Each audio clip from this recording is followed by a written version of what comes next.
Hey, it's me, Adam Mattis with Sterling Machinery Exchange. Let's get into it.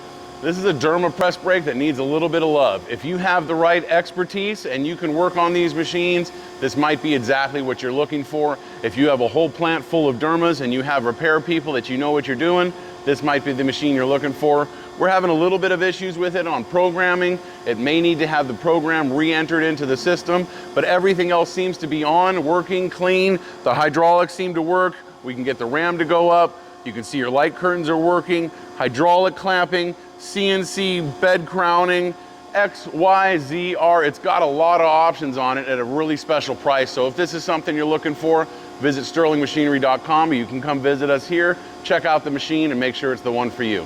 Thank you.